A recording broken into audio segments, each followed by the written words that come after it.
Team New Zealand's helmsman is Peter Burling. At 26, he's the youngest winning helmsman in the 166-year history of the Cup. He was also the youngest sailor ever to represent New Zealand at the Olympics.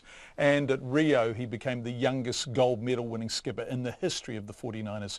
Full stop. All of this is built on a love of yachting that began in his childhood, a singular dedication to sailing, an almost intuitive sense of the right place on the water to be, and a personality so utterly unflappable that less than 3 hours after he'd won the America's Cup, this is how he came to the phone.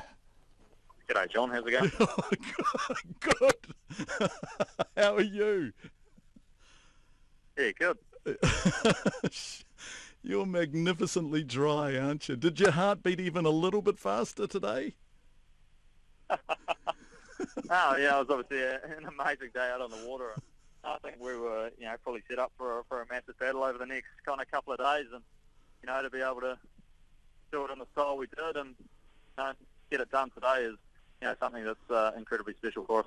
It's so special. 7-1 against Oracle, who are in every respect an imposing challenger with all that history and all their sense of confidence. But I have a sneaking suspicion that you knew you could do this, right, all along. Oh, I don't think we would have come here if we didn't think we could do it.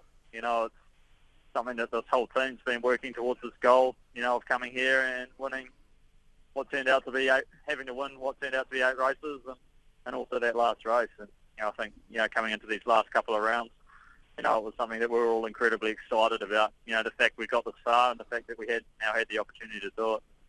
It's a really tricky sporting event to win. And, it's obviously really hard to get past the first rounds as well. And we were trying to develop and grow as a group through those rounds. And I think the way we got pushed by the other challenges, really held us in pretty good stead for where we are today. Yeah, it did. I'm also interested in how late you arrived. You stayed back and you stayed back, and you really were a very singular kind of camp, doing your own thing, just working and learning, and that stood you in good stead, didn't it?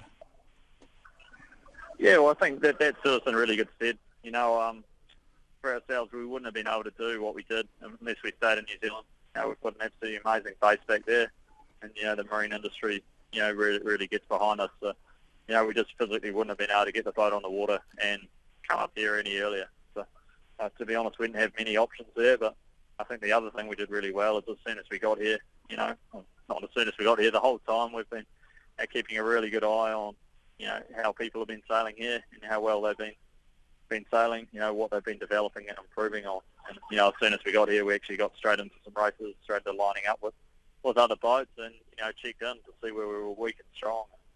The amount of improvements we made, from that first day we arrived to that last race we sailed today is, pretty mind-blowing.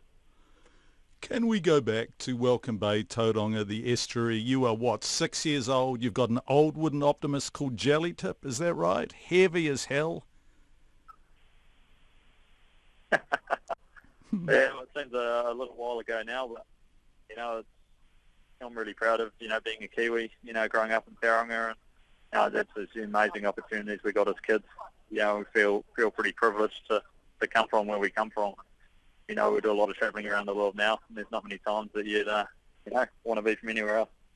But it also speaks to the lovely Cinderella narrative in the story, because people always talk about the America's Cup being a rich man's sport and all that kind of stuff, but you, and Blair too, started from the most wonderful, childlike roots of sailing in New Zealand, didn't you? The very, very beginning. Yeah, for sure.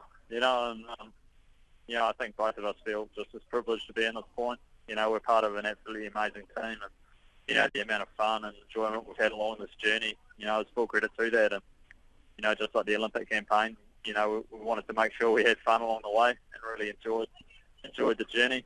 And, the amazing group of people we had here with us have made that so easy. So, it's just a massive team effort.